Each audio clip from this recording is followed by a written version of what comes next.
Prince of Persia: The Forgotten Sands is a chunk of the prince's life where we don't know what happened to him. In between Sands of Time and Warrior Within, there's a gap of 7 years.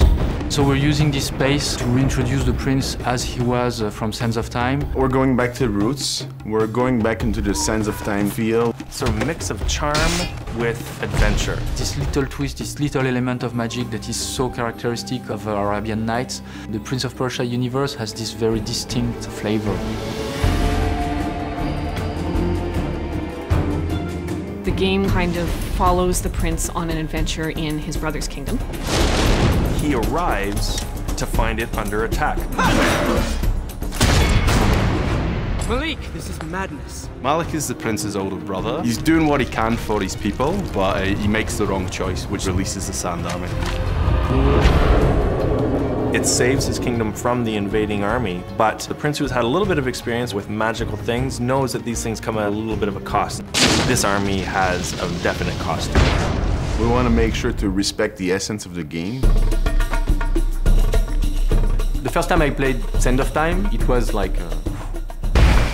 the fluidity, the agility, the elasticity of the move were incredible. I think it's really the prince's acrobatic prowess that make him stand out. The wall run for me will never get tired of. It's the epic move that people know from the original trilogy. We're bringing back all that. Run on the wall, column jump, acrobatic pole jumps.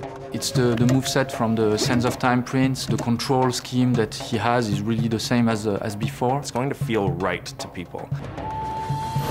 The way the rewind looks, it's the same ability, something people are familiar with. We used the Anvil engine to build the Forgotten Sands. It was an engine that was built internally at Ubisoft Montreal, originally for Assassin's Creed. It allows us to really have powerfully built environments. We can have up to 50 enemies on the screen at once.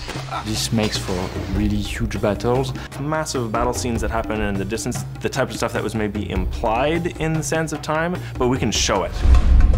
The architecture itself is very detailed, very fine. We're really going into that Arabian Nights, Persian feel. There's a lot of emphasis on the beauty of the surroundings in the game. The rooms are big.